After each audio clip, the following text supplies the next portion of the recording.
Je voudrais, avant de commencer,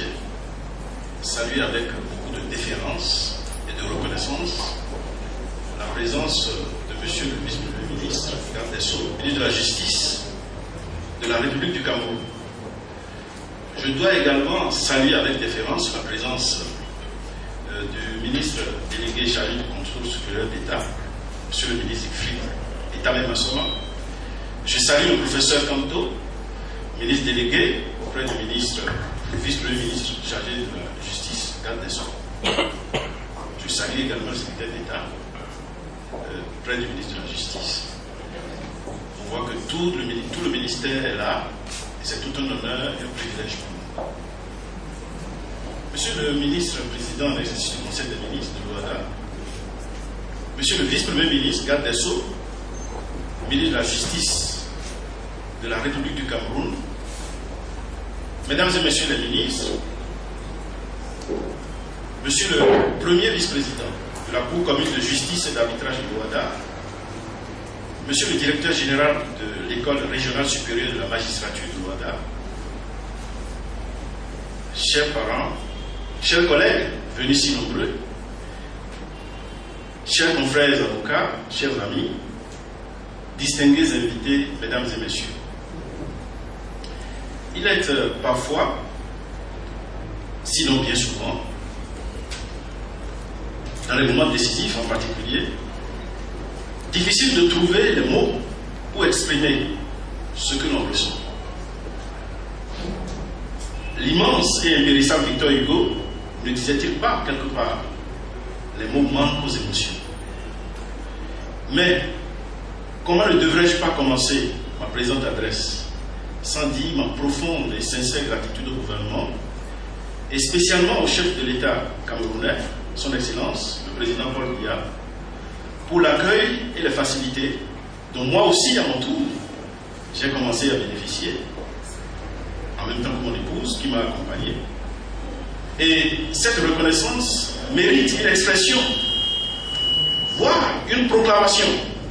d'autant plus appuyée que la République du Cameroun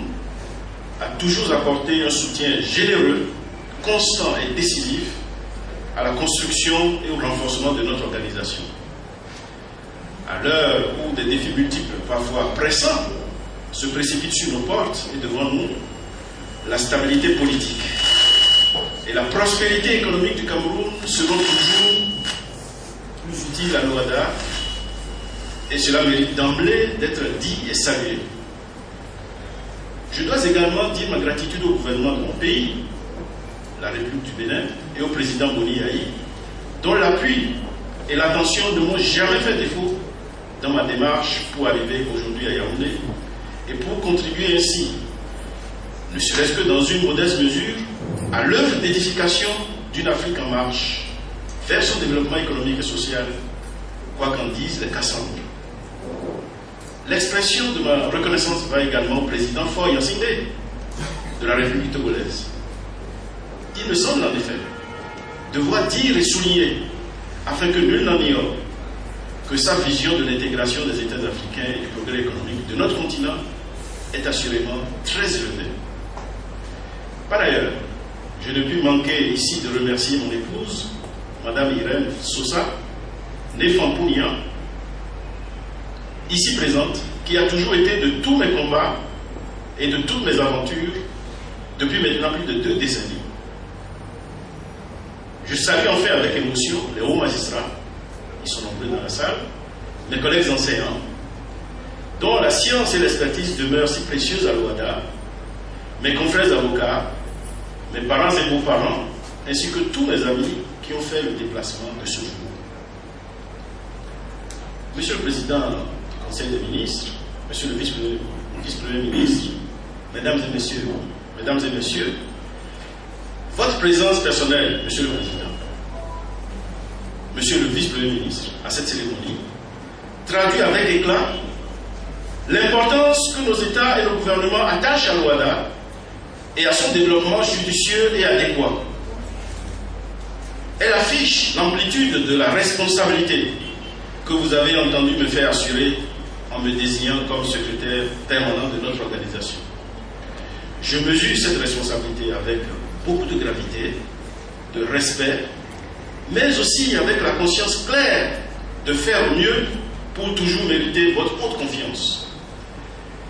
Il me paraît utile, en la présente circonstance, de rappeler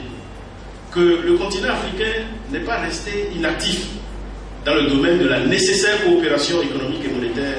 régionale. De nombreux ensembles et sous-ensembles régionaux ont été mis en place depuis le premier d'entre eux,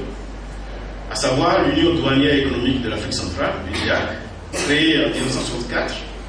On pourra également citer ici, entre autres, la défunte Communauté économique des États de l'Afrique de l'Ouest, la Communauté économique et monétaire de l'Afrique centrale, la Communauté économique des États de l'Afrique de l'Ouest et l'Union économique et monétaire ouest-africaine, et j'en passe. Dans le prolongement logique de ces nombreuses manifestations d'union économique, de cette volonté forte et jamais démentie de nos dirigeants de bâtir une prospérité générale et solidaire en Afrique, il était inévitable que la question de la mosaïque du droit des affaires devait une préoccupation centrale. Les législations hétérogènes que l'on pouvait rencontrer dans ce domaine dans nos différents pays avant l'avènement de l'OHADA, de même que l'insécurité judiciaire vécue au sein de ce même espace géographique, constituait, on le sait, et on l'a dit sur tous les tons, de sérieux handicaps entravant les échanges et pénalisant le principe de la libre concurrence, corollaire de la liberté du commerce et de l'industrie. La vérité était telle. Le souci de chaque État de favoriser le développement des activités économiques, de mettre en place un cadre législatif adéquat, susceptible de procurer une sécurité juridique satisfaisante, favorable à la création de richesses, ne faisait au résultat que trop défaut. Dans ce contexte, nos hautes autorités ont mis l'OHADA au service des États partis et des organisations économiques régionales ou sous-régionales, en abattant des obstacles et en ouvrant du même coup des voies nouvelles, plus sûres vers le progrès. En somme, ce que ces États n'ont pas pu réaliser individuellement au travers de leur politique législative en matière économique,